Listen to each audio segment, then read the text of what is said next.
Welcome, everybody. Submission Fishing Live. I'm your host, Muto. Thank you all for joining. It is Thursday. Man, it was a hot day today.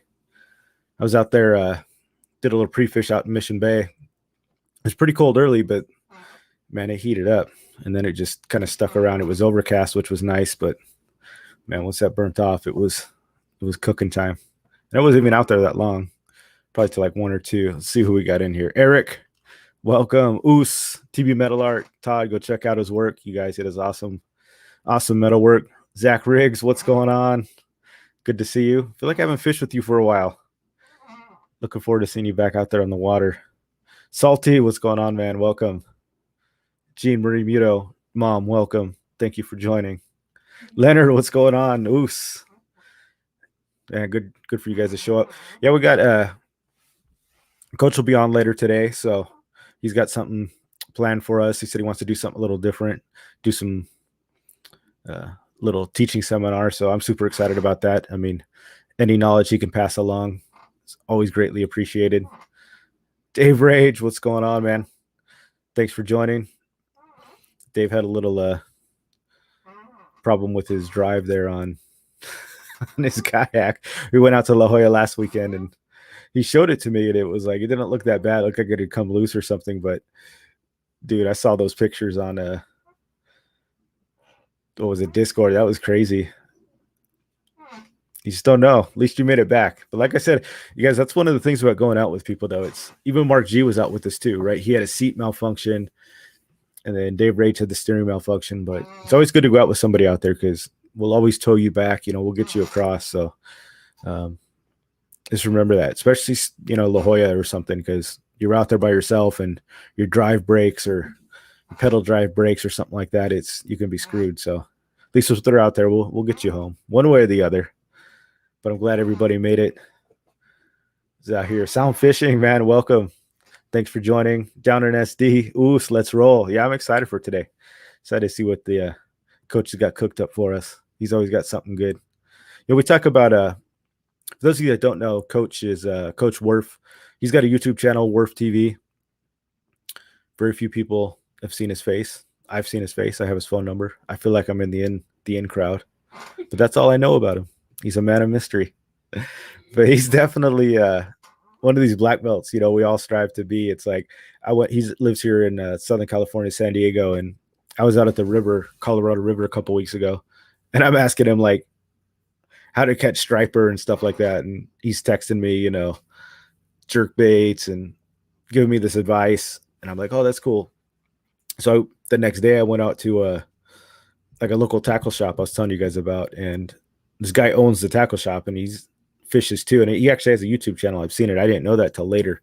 And dude gives me the same advice Coach does, it's like the exact same thing. So guy's legit, you know what I mean? It's like, it's good stuff. So whenever he's ready to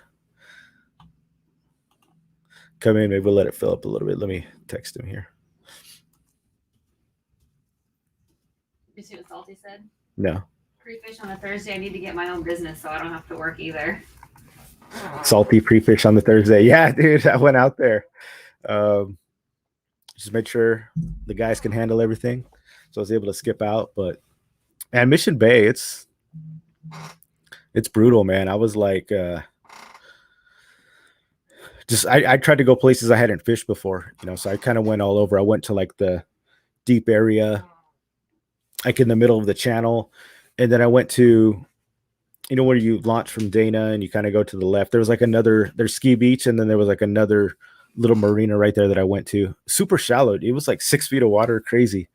Went there. I just kind of went all over, but I tried to go within like the tournament times. I got out there later, like 7. And then I only fished to like 1. So I tried to keep it within just to like see how it was. But man, spots I checked, they were kind of rough. I'm not gonna lie to you. It was like, I mean, I found fish, but it was just like Dink City for sure. So it's like I'm trying to see if they went deep. So it's like I found fish, I found plenty of fish, but nothing that was gonna win a tournament. That's for sure. That is for sure. Mark G, what's going on, man? Welcome, Captain Dan, my neighbor. Thanks for checking in. Good to see you, man. You're in town. Yeah, you were out of town for a while, huh? what, like the Northwest or something. Glad you're back, at least for a little while. Jackie, welcome. Tell Zoe I said hi. Mark G. I already said what's up to you. But yeah, man, it was Mission Bay. She's a rough one. I'm not looking forward to the tournament fishing in Mission Bay, that's for sure. You know, it's like San Diego Bay. I'm good. I feel like I can dominate there. Mission Bay, it's like never really. I think my best showing in Mission Bay was like a third place. So we'll see what happens.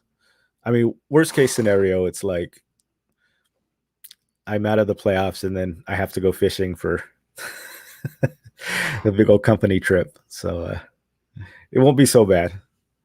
It's a bright side on both sides. So those of you that don't know, I have something actually planned for the 28th of August. So I booked a fishing trip for my company, and I was taking all my guys out, and then some other people too. I chartered the whole boat. I mean, it was like $4,000 or something, and then it was on the 28th, and we tried to move it, and we just couldn't. Like, we would have lost our deposit, or they would have had to fill the boat. It was like something crazy. So we kept the date.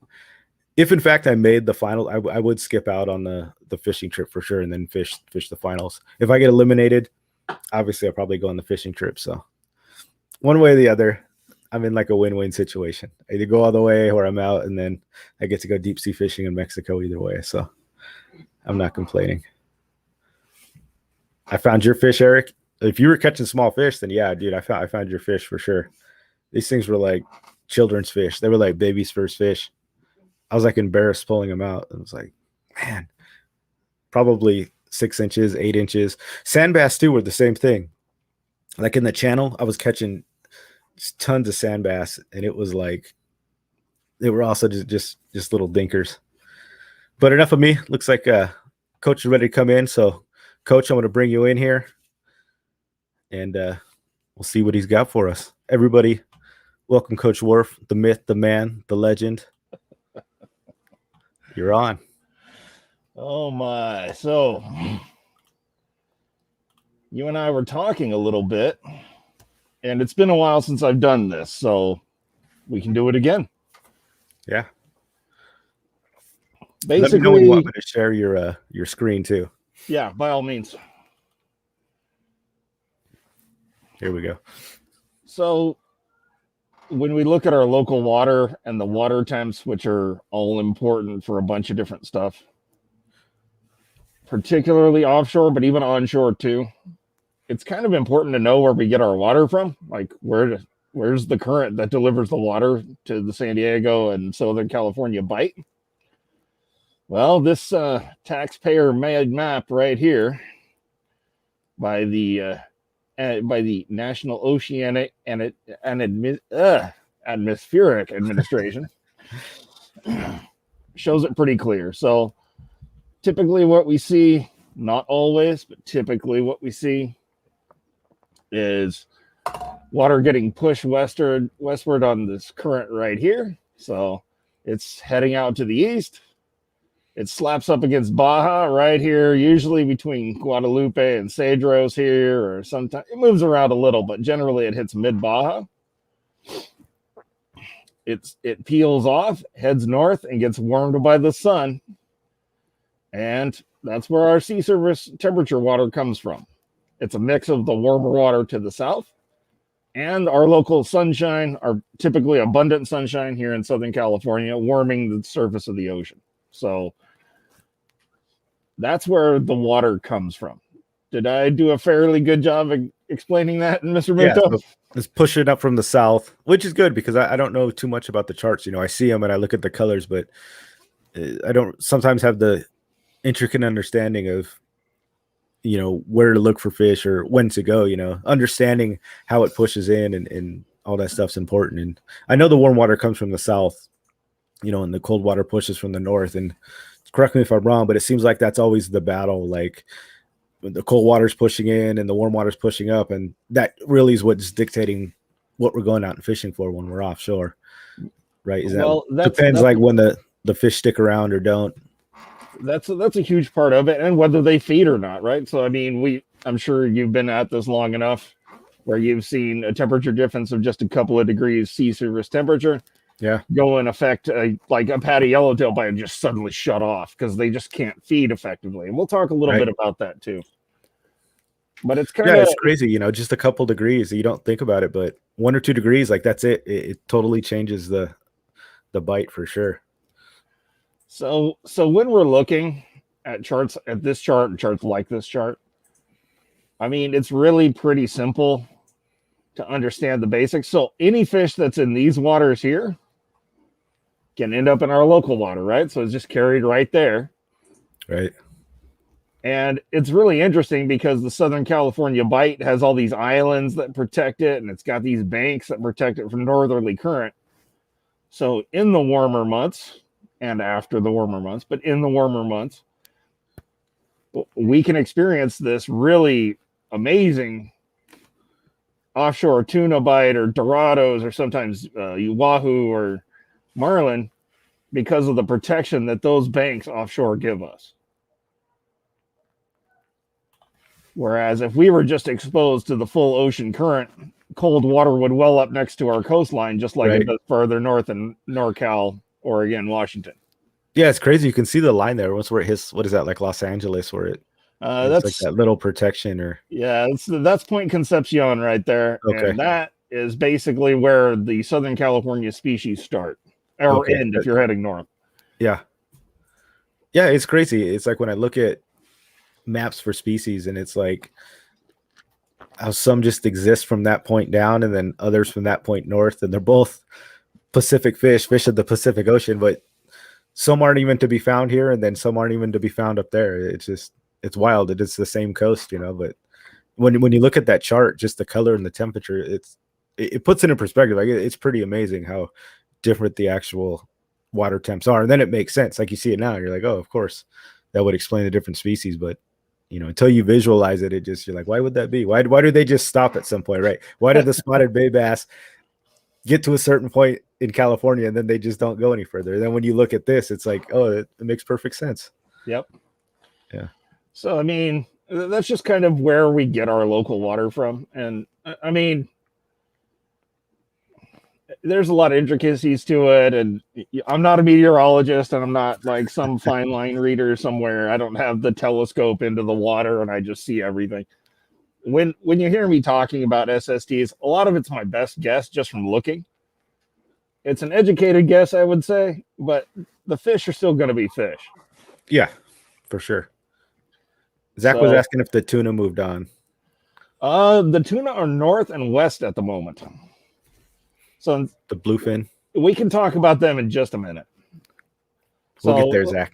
Yeah, we'll get there. We'll get there in just a minute. But so this is kind of where our water comes from. It's really basic, kind of dumb, but I just wanted everybody to be able to see it, visualize it. You know what I mean? Yeah, totally. So are we ready to move something a little more local? Yeah. Okay. Let's do it. So let's go to temp break. So miraculously, I've been checking every day. Temp break has not had a 1-day SST in more than a week. What's SST? So SST is sea surface temperature. This is the same thing we were just looking at, but this is for the last 24 hours. Okay. But there's been too much cloud cover to get a 1-day SST that means anything. Like you'll see a few dribbles out here by the islands and that's it. So is it satellite based?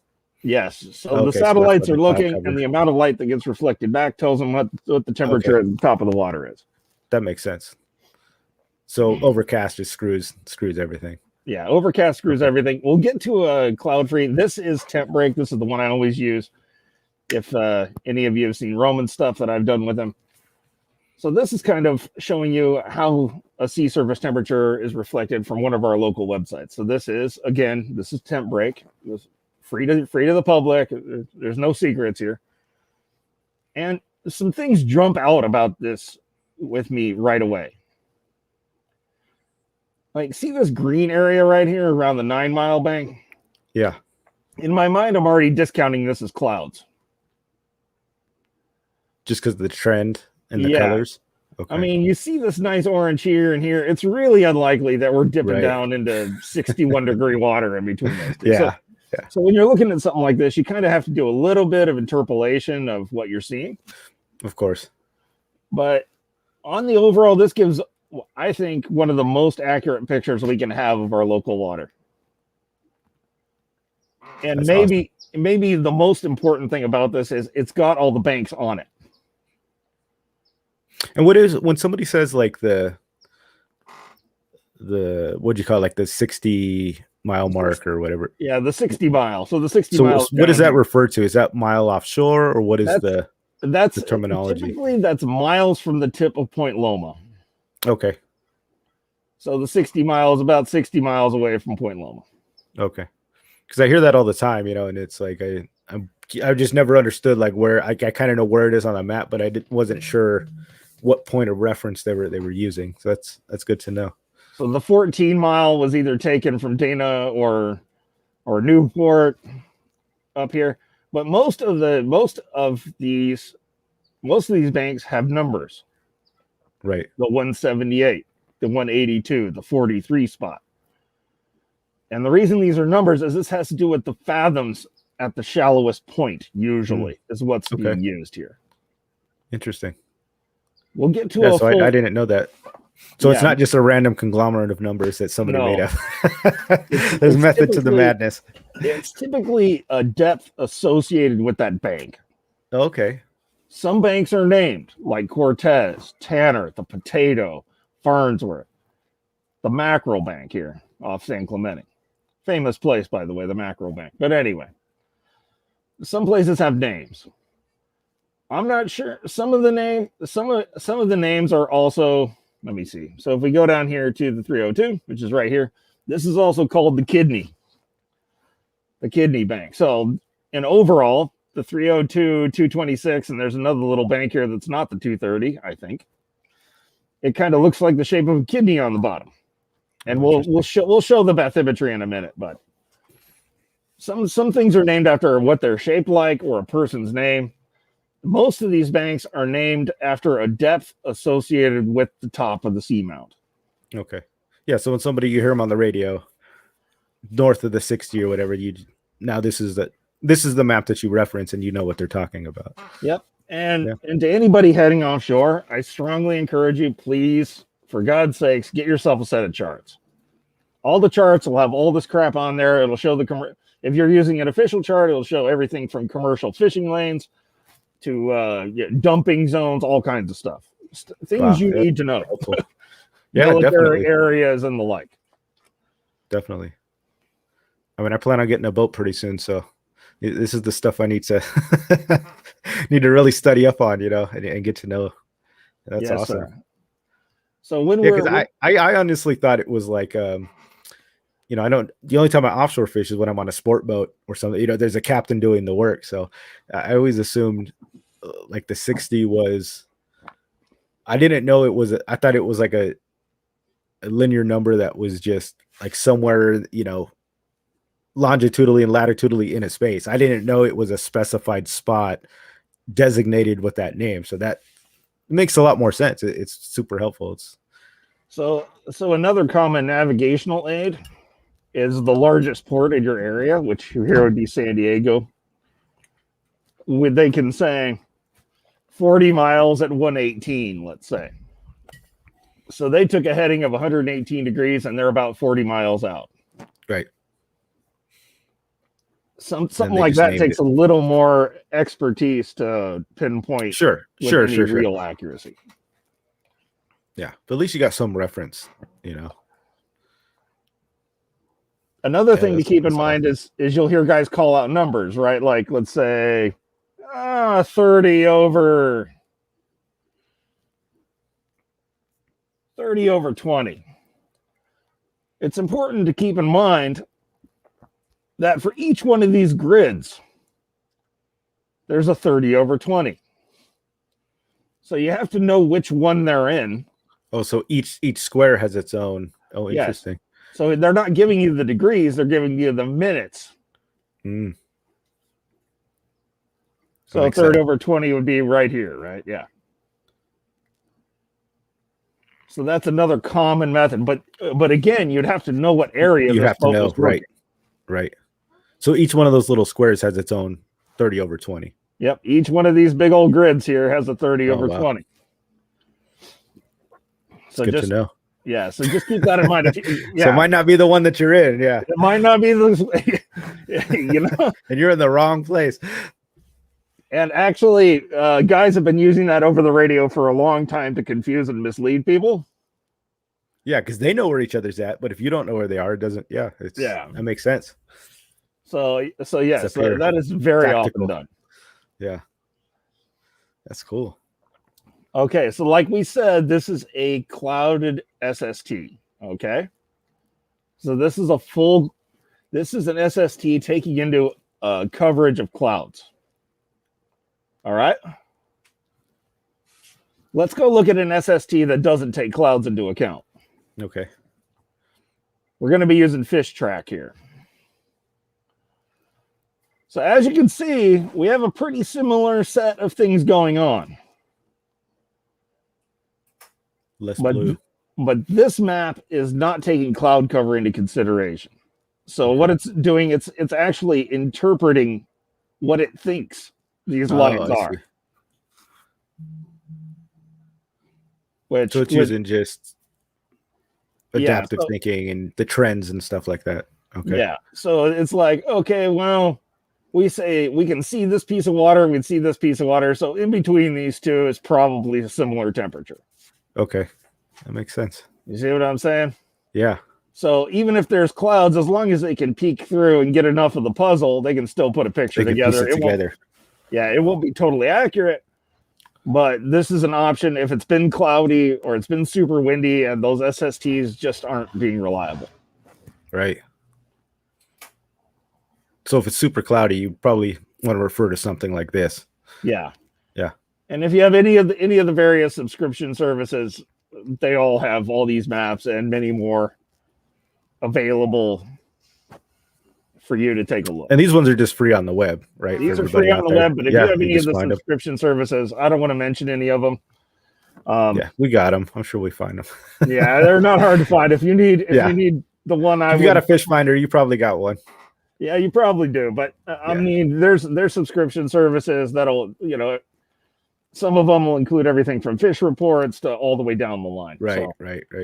Lots and lots of information out there, and I strongly recommend to find a subscription service you feel you can trust and use it if you have your own private boat, simply because it can save you a lot of hassle, pain, and suffering and difficulty. Right. Yeah, for sure. I mean, if you're going to spend $500 in gas to go chase yellowtail, that $120 a year, really not that big of a deal. No, it's not. 100%. Knowledge is priceless. Yeah. Or quick access to it, I should say. Yeah. Having that stuff at your fingertips is really helpful. Yeah, hindsight's always 20/20, but nothing beats a little foresight for sure. Yeah, it's true. It's true. So this is a cloud-free SST. I just want to show that to you, just so you know they're out there. You don't have to be totally reliant on one source of information. Please don't be reliant on one source of information. Right. Yeah, it's good advice. Check a few things, check a few places, right? Yep, always, if you can. All right, here. So let's go to Google Maps. Hey, looky here. It's the bathymetry offshore. So here's the 9 Mile bank here. And, the kidney's over here.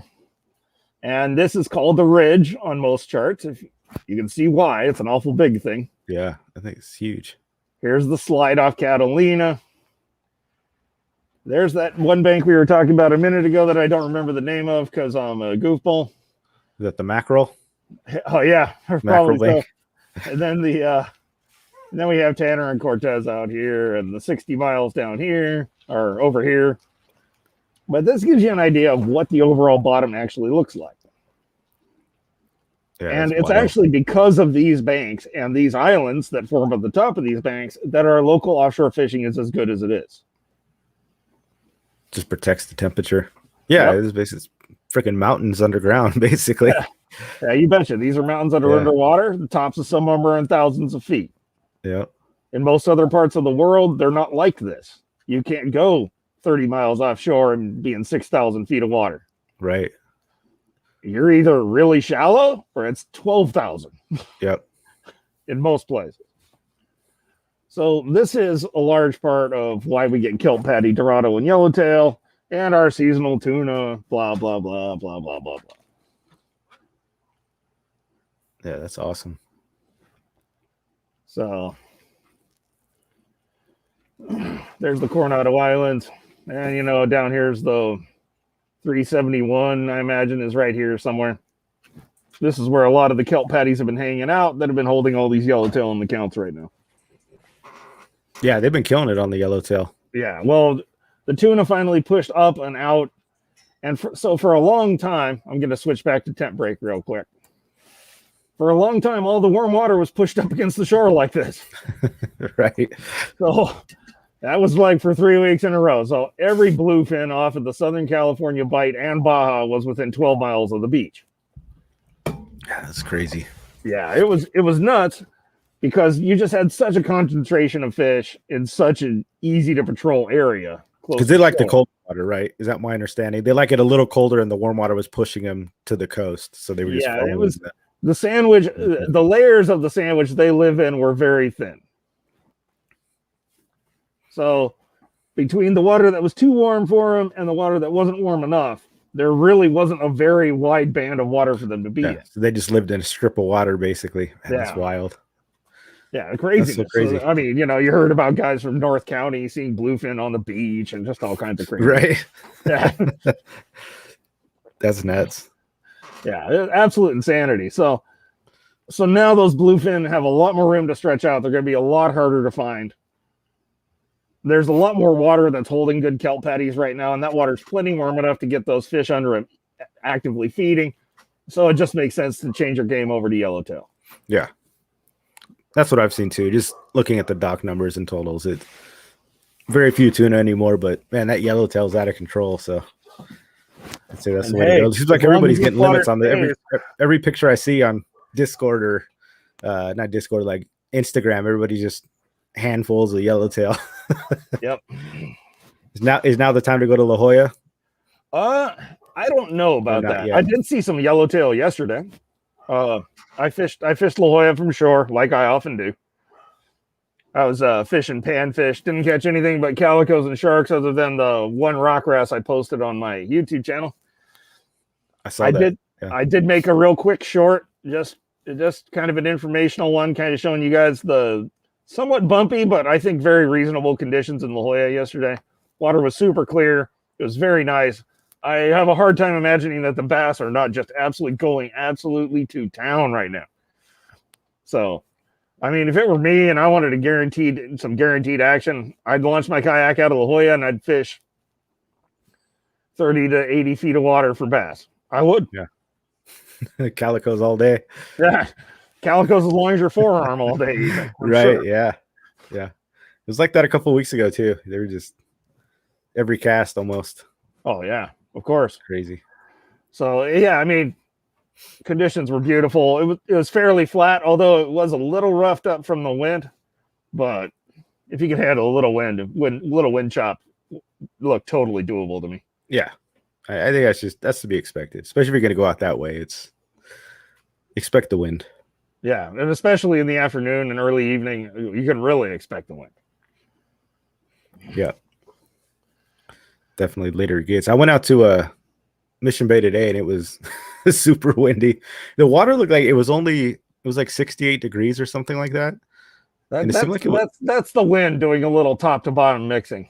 Yeah, it must have been because I was in San Diego Bay last weekend and it seemed a lot warmer than that. So that was interesting, but super clear too. Like you were saying, I could see like almost way down in there, you know, dropping a lure. I could see it go down like 15 feet before it disappeared. So yeah, it's crazy. Sure. I mean, sometimes that can make fishing real difficult. Sometimes that makes fishing a much easier proposition too. I mean, it depends on what you're doing. Yeah, it's true. Species you're after, everything, but definitely. Let me go to a marine forecast here. So what did I say we were going to cover that we haven't covered yet? I think we got to the yellowtail, the bluefin. I think those are the questions most people had. I know Zach was asking if the bluefin were gone. Looked like Captain Dan said he was going for some tuna this weekend. Yellowtail are the name of the game for sure. Yellowtail. Go out and hunt patties. So, yeah. I think that was the biggest the question I saw. People were just wondering about the tuna for sure. Well, I'm sure we're going to see some yellowfin and probably some yellowfin for sure. Some skipjacks before this season's over. But the surface water warms so fast, I don't think they're here just yet. What's that? The yellowfin? The yellowfin and the skippies. Yeah. I think they're on the way. I think they're not here yet. Our local water warmed a lot more than the water down south did. So we don't have that good of a connection to the main body of warm water to the south right now. If that changes, we'll get a lot more tuna flooding up into the bite. Right, coming up from the south. Yeah. Interesting. And we have an absolute, everybody I've talked to says there is an absolute horde of bait in the water, so we are primed to go off. Nice. That'll be exciting. Oh, that is one thing I wanted to bring up. Why are the temperature breaks so important?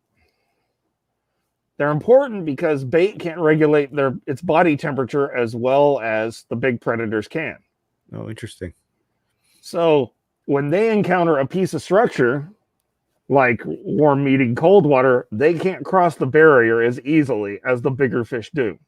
They have to acclimate to the water on the other side. Oh, I see. So that's a good point. That's why these temp breaks play such a critical role in where these fish show up and when. That makes sense, because we were last couple times we've gone out. So we've gone out. I went out to La Jolla, I think, weekend before last, and then I went like 4th of July, and then the next weekend, and none of us can make bait. We were having just we could not find. Matt, we could like every now and then we'd pull up a mackerel, but I've been out there some days re-throwing a sabiki, and you've got 6 on the line, you throw them in, and the last couple times we've been out there. And everybody I talked to, like, can you make bait? You made bait, talking to people in the parking lot, and nobody could find bait fish out there. And it was just crazy that it was such a struggle to find a mackerel or two. And that has to do with the temperature. So they just couldn't swim through the barrier, basically. Interesting. Yeah. So what you're really looking at there is you're having a consistent water temperature over a very wide area. So they're not focused on any one spot. Right. Wow. And then they stay because they were staying in the bays, right? You go to San Diego Bay and they were freaking everywhere. Oh, I'm sure. Yeah. Yeah, I had no idea. Zach said you're blowing his mind right now. It's nothing too, I haven't Zach, talked about before, Zach. I promise. Yeah, you just don't think about that stuff, You take it for granted. Sometimes you go out and you're just like, oh, there's no bait. And you don't know why. You just assume, oh, I don't know, nobody can make bait. But you don't take into account it's that they can't make it through the barrier, that there's a temperature change and their little bodies just don't have the strength to get through without probably dying. Or, I mean, they can acclimate, but it takes some time. Yeah, it takes a long time. But those predators, like a big, powerful fish that, bolt through it, right? Yeah, just go through and hammer them from the other side, and I never see it coming. Yeah. Or Salty said he found bait last week at 160 feet of water. Dude, that's crazy. I was going to say mackerel that deep? Yeah, that's wild. The flip side of that is if you have a large area of constant temperature, they can be spread out through the whole thing. Yeah. So Mark G. said, the Grande went out. 35 anglers, only 1 bluefin tuna caught. Nothing else reported. Wow. God damn. They must still be looking for them then. They probably went way south. I've been on those trips where we go like 6 hours south, almost like Ensenada, just looking for bluefin, and you hope they're there. If they're not, you come home empty-handed. I will bet that the Grand got into lots of bonito and barracuda if they went down the beach, because there is an absolute ton of bonito and cuda down there. I mean, there's a heap of them in between Rosarito and Ensenada, all up along the beach there, all the way down. Yeah. I haven't seen any bonito in the local waters. Barracuda like crazy. I mean, I've been caught a few today in Mission Bay, and they're just all over the place. La Jolla, they were everywhere. No bonito yet. Do they come in usually later? There's some big bonito that are down south right now. If they make it the way into our local inshore waters, it's going to be chaos. I'm telling you, these bones are weighing 7 to 12 pounds. And do they usually always make their way up, or is that like a seasonal thing? Seems like we always tend to see them at some point in the year. We tend to see them at some point in the year. The question is, how early do they show up and how late do they leave? A lot like the tuna. Right. Is it going to be a 3-week season or is it going to be a 2.5 month season? That's the question. Right. Last year they stuck around our local inshore for about a month. Yeah, we were out looking for them. We went out last year and people were catching. We must have went out the right time because I think some of the guys were catching bonito on sabiki. They were looking for the mackerel in La Jolla. They were pulling up bonito, which is crazy. I have to tell you, I have a confession to make. Bonito is one of my favorite to eat fish of all time. Me too. I love bonito. Love 'em. I think people sleep on it, but they're missing out. Bonito pokey. I mean, all day, and it's awesome. The poke is good. I being the what would I say, racially challenged individual that I am. I make them into tuna salad and tuna melts. Oh, they're fantastic. That's awesome. I braise them with beer, put some nice sharp cheese on there, melt it. Oh, you just bake it or steam it, and then I braise it in beer. So I fry it skin side down until I start seeing white on the top. I flip all the fillets over in the pan. I add half a can of cheap beer. When the beer's gone, it's cooked all the way through. And that's it.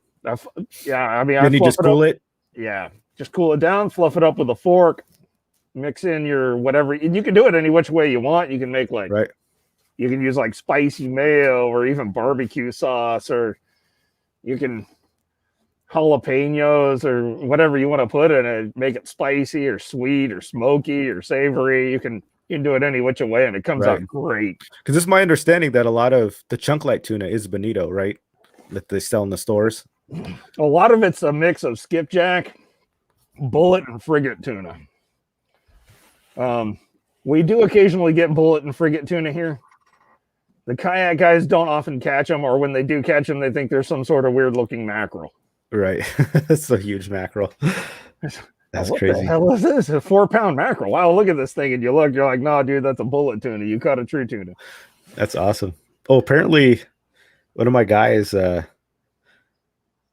buddy's Dylan, he caught a 200-pound bluefin off by San Clemente last weekend. So they got on him. I think they caught like 3. They only went on like a 4-man boat, but I mean, when you're catching big ones, you land more than a couple. You land more than one, you're in. And they went from Point Loma, I guess, all the way to San Clemente. So they made the trip. They did the time, but at least they got rewarded for it. Yeah, that's awesome. Yeah, and I've heard that there's some monster yellowtail out there too right now. Yeah, I want to get on some of those so bad. Like 30 to 50 pounds. Let's wait for him to get a little closer. It's a long drive out there and back. I need to walk back. Yeah, exactly. Man, super good information though. I mean, I love these teaching moments, whenever I learn something like that, like just see the numbers and what all the charts mean and the points, that's super awesome. Thanks for doing that. Thanks for coming on. Yeah, no problem. You want me to do our local forecast real quick? I can do that. Heck yeah. Never going to turn down knowledge. So we got, I did notice there was some shorter interval swells last night that were kind of mounting up a little bit, but it still looked totally doable. West-northwest 2 feet at 6 seconds, south-southwest 1 foot at 15, wind waves at a foot or less. Can't ask for too much better.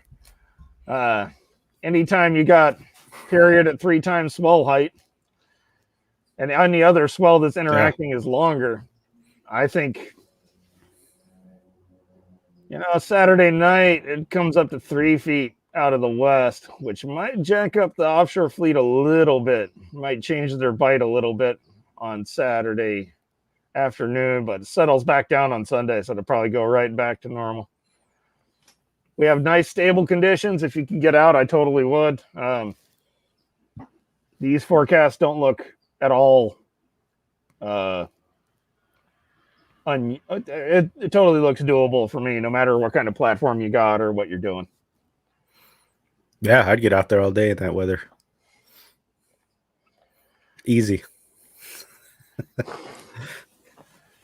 I've been out in a lot worse. Yeah, if you want kind of just the sundown conditions yesterday, there was a little bit of windbreak on it, but it wasn't bad. You can check out my latest video I posted. It's over on Werf TV on YouTube. So yeah, so you guys don't know, like I told you earlier, Werf TV, that's where he's, go check out his YouTube, go sign up. Also on usually you can see him on Fishy Hour Mondays. He's usually on with Roman doing a lot of the temperature reports and stuff like that. So he gave us an opportunity today and showed us how to actually read and understand what we're looking at when he shows them. So I appreciate that. Instead of just hearing it and absorbing half of it, now I got a much better understanding of what I'm actually looking at. So that's so awesome. Yeah, man, it's my pleasure. And it's funny. I kind of told the story the other day, but I ran into one of my haters the other day. We all got him. And he's like, "You're the reason that fishing sucks in Mission Bay, dude. And that's why there's no bay bass left." And I'm like, "What? Me?" It's crazy. I know people come up with this stuff. It's like we're all here to enjoy it together. And the more people are knowledgeable about it, the better, because if you learn, how to save them, not harvest them. There's a correct way to do it. And actually, I think the fishery thrives. I think the lack of knowledge and education, or people are still going to go out there. And if they're uneducated about it and they're killing fish, they don't know when to cut off lures. And that's what kills the fishery. I mean, there's nothing wrong with, spreading the knowledge. It's public land. We all pay taxes. We all got a right to it. Yeah.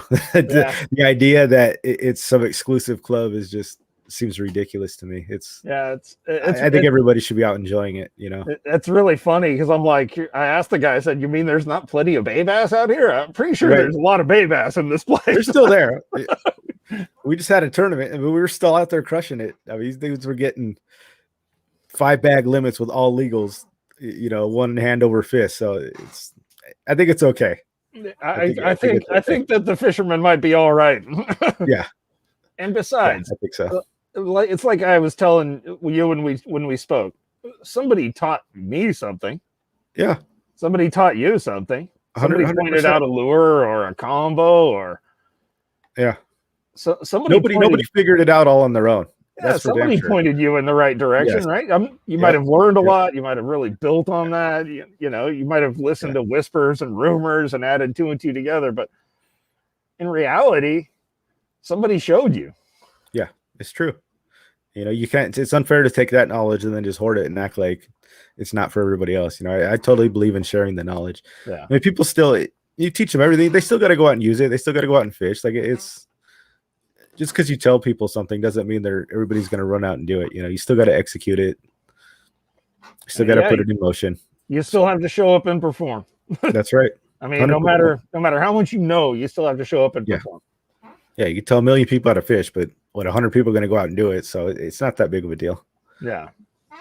Haters going to hate. That's right. that they will. I just thought it was funny that the guy was acting like the bay was running out of bay bass or something like. Yeah, that's crazy. Sure, dude. Yeah, let's go with that.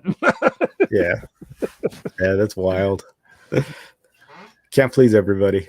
Absolutely not. Well, it's been a pleasure, Mr. Muto. Yeah, thank you for coming on, man. I really appreciate it. Appreciate the knowledge.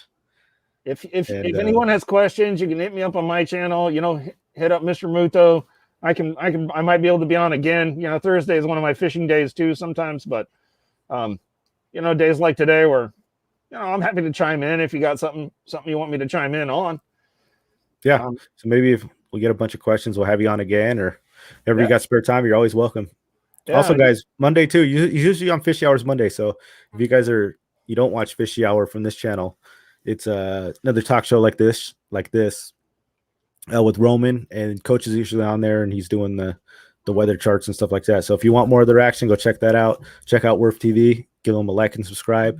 Like I said, you got access to him. You can ask him questions on his YouTube channel, and you can hit me up on Discord. Use that knowledge. Everywhere on SD Fish. Discord, man. I'm like SD a bad Fish. odor. You can find him. Put out a post. He'll like it. I guarantee it. I see it. All right, Coach. Well, thanks for coming on. Take care of yourself, man. And if you got anything else for me, let me know. I'm happy to chime in if I can. Absolutely. Thank you. Yeah, no problem, man. Peace. Have a good night. Bye. Some notes for you. Different topics. All right, guys. Hope you enjoyed that. I certainly did. Learning that stuff, especially the offshore stuff. It's like I hear a lot of those things and people talking on the radio, and I kind of know what's going on, but not always. When he comes in and explains those things, it's definitely taking that knowledge. Because you can look for it online and search, and sometimes everybody's got a different answer, but You know, when he comes on, shows you some charts and actually tells you how it is. That's pretty valuable stuff.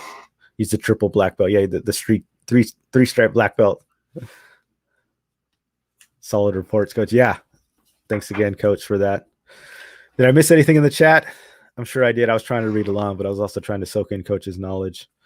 We got private MMFC charter for the Mustang. Yeah, I mean, I'd be down for that.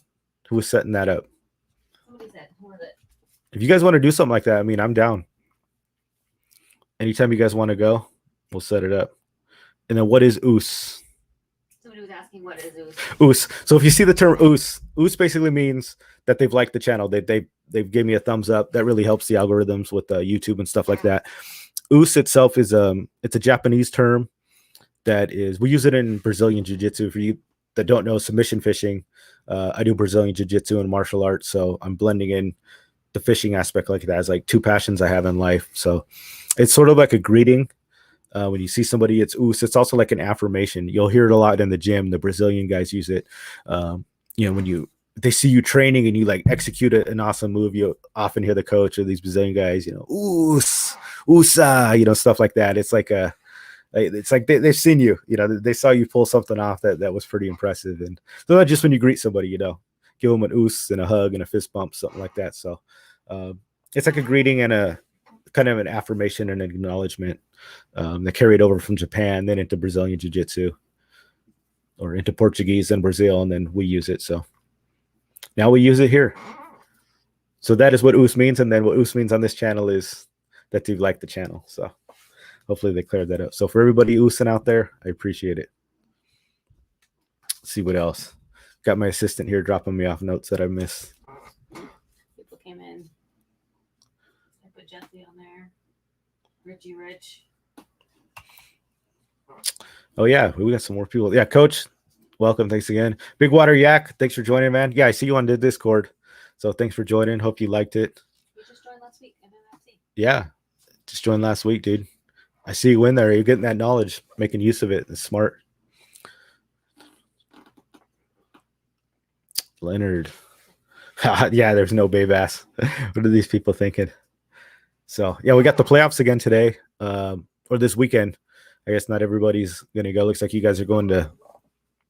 Looks like a lot of La Jolla and stuff like that. So that's cool. I'll be honest with you. I'd rather be in La Jolla than fishing Mission Bay. But I got to do what I got to do. Got to get that W. If I don't get it, then I'll see you guys out there in La Jolla for sure. Let's see.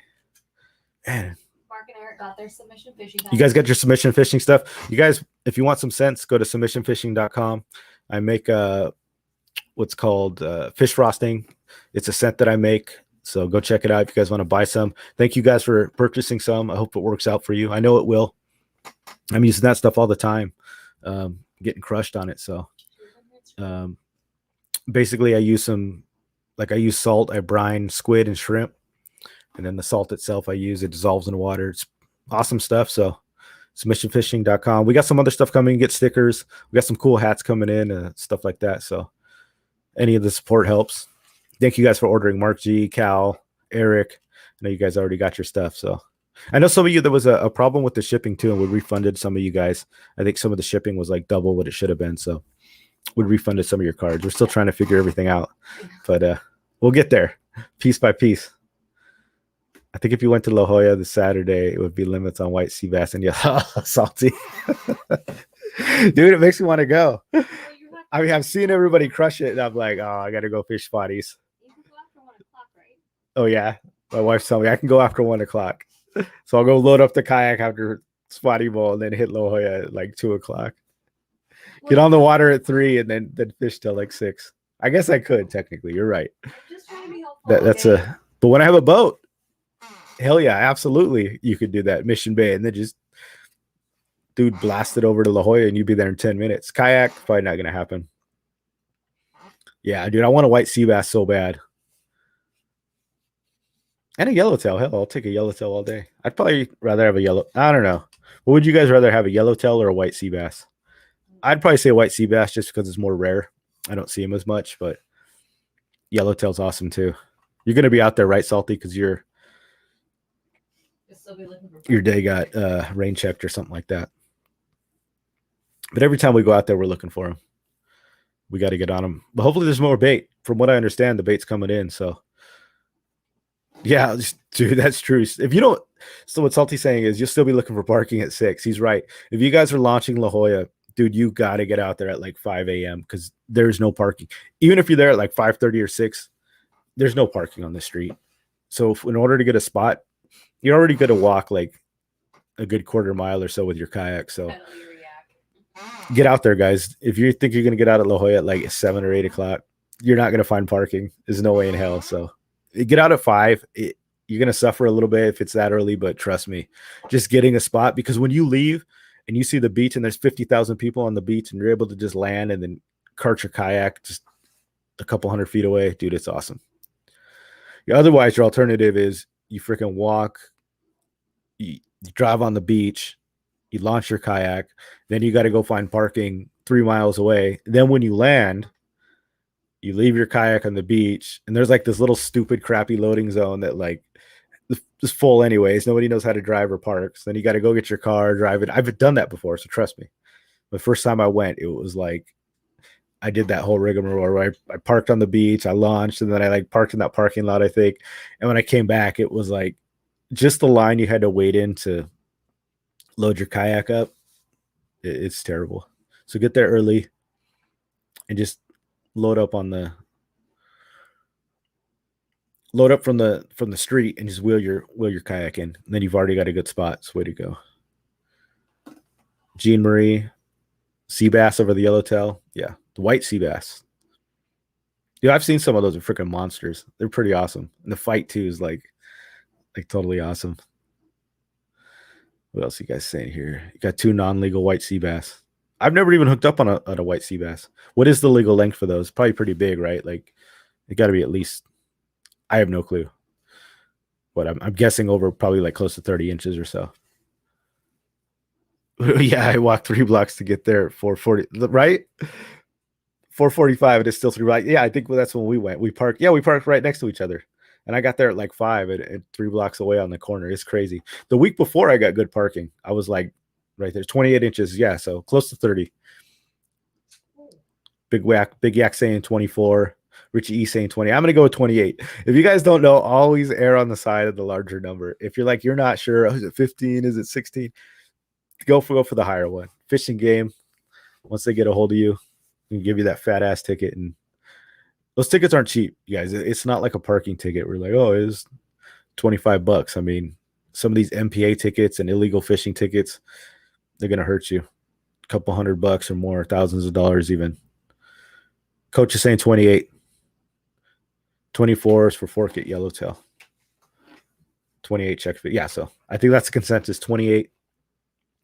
Yeah, Fish Legal. You guys, there's apps you can get too, like Fish Legal on your phone. Yeah, $450 for each one. And if you got like 2 of those on board, 900 bones, done. Just for 2 fish. I mean, some pricey fish, but you want to pay $900 for 2 sea bass? Go ahead. I probably don't want to do that. Captain Daddy, everybody's chiming in. So 28 inches. Make sure you don't forget. Yeah, it's good stuff. Like I said, so Mission Bay, and then I'll probably bring the cut bait. We were having the debate about cut bait and live bait over this weekend. We were out fishing with Jesse, and he was saying that lures were just as good as cut bait. And I think I was saying cut bait was better than lures or fresh bait. So what's your guys' consensus on that? I think the cut bait, I think lures and artificials can be as good, but you got to know how to fish them. If you know what you're doing and you're proficient, it's just as good as cut bait. But cut bait, you could put anybody on fish with cut bait. I caught 2 mackerels last weekend in San Diego Bay, and I went to the power lines, and I just cut them up, and I put up 2 on a dropper loop. And I went to this one hole, and every time I sent it down, I think I got like 6 calico bass, not on each time. So 6 drops in a row. I got 6 calico bass, and then I think I got like 2 barred sand bass. I just kept doing a circle. I was hitting the drift, and then I'd go in a circle, and I was just using mackerel. So I was just cutting up the mackerel. They were just destroying this thing. I put it on a circle hook, and Jesse was saying that lures were just as good, and I don't know. So I went back and I dropped a lure, one of my slow pitch lures, and sure enough, I got bit. I got another big sand bass. But then I went back at it. The lure wasn't working.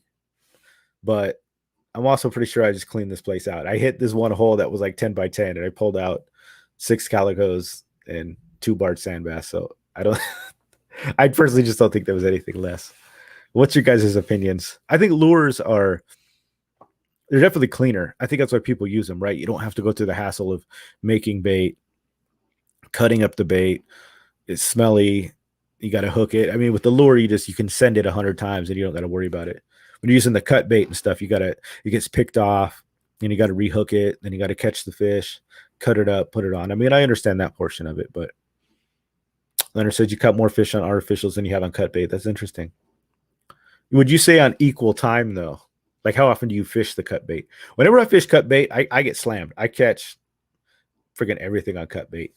So like when I go out in the bait barge and I catch a mackerel, a lot of times I'll cut it up and then I always get hit on it. I just put it down, give it like 2 reels up off the bottom, and I always get crushed. But lures are good too. I think they can be just as good. But if you're not proficient with the lure, yeah, lures are more fun. Yeah, Zach for sure. Weight and bait's like, it's like boring. It's good to have like one of those out and then do like your lure fishing, something like that.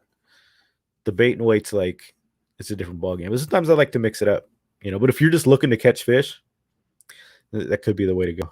Lures for fishing, bait for catching. Can I explain what a slow pitch is? I mean, I don't think you guys want to be here for another hour and a half. I bet they do. To hear what a slow pitch is. Slow pitch, it's basically, it's a lure. I've been using it like almost exclusively the past year or so. It's getting a lot more prominence here in Southern California. A lot of these guys use it. A traditional slow pitch, it's a Japanese lure. It's like a metal piece of iron. And the idea is you drop it down. The pitch itself is actually in the rod and how it's pitched. So the way we fish it in the bays, because it's so shallow, usually you just let it drop. And the lures have a dying bait fish action. So it's a specific lure that flutters down in a certain way that looks like it's dying. The slow pitch, when you have a rod and a setup, when you pull it up, it'll pitch to the side and then flutter down. It comes up, it pitches to the side and flutters down. So as you're coming up with the rod and popping it and slowly bringing it up, you slowly pop it and then it'll pitch and then dive. You just pop it, it'll pitch and it dives. And like I said, in the bay, we kind of use them differently. A lot of them, like what I tend to do is I drop it. If I'm deep enough, I'll reel it, I'll pop it and let it do. When I'm at the docks, usually I'll give it 2 pops and let it do its thing. But it's just a type of lure. It's just a piece of metal that has an asymmetrical body that basically imitates a dying bait fish. I think that's the best way I can explain it. It's usually got assist hooks on it, those little dangly hooks with like the thread on them. Lures for fishing, cut bait for catching. That's funny. Dude, the cut bait catches. And so I met a guy, Craig, if you're watching this, it was a cool dude I met out on the water. He's a fan of the channel. So thanks for subbing, dude. Thanks for saying what's up. And he was out there fishing and he's like, oh yeah, I'm embarrassed to tell you using live bait. I'm like, man, I don't care. Use the live. I use live bait. I use cut bait. I use artificials. Don't be ashamed of what you're using. You're not like superior if you use one or the other. Some people like one, some people like the other. When we're out in La Jolla, right, we're out there trying to catch live bait for the yellowtail. Can you catch them on lures? Sure.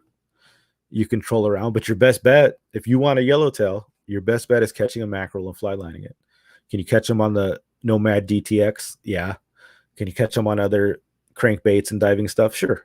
Or not crankbaits, but the diving baits. You can, but we're still out there making live bait. So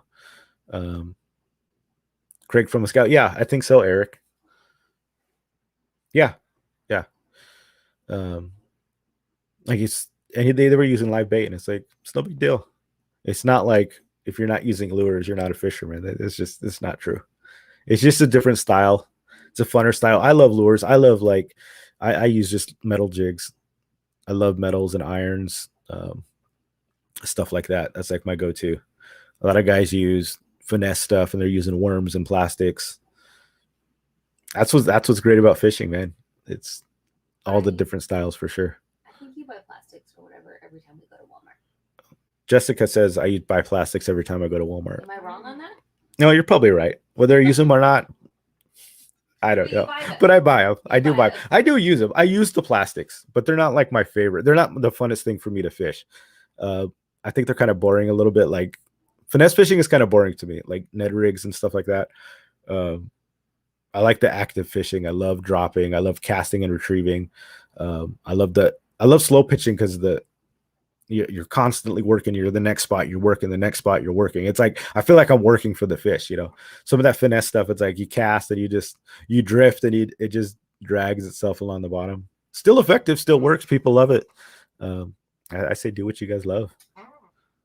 We need Stingray's address because he won, and I think you should ask another question. Stingray, you won. I don't know if you were here last time, but you won the 2 stickers.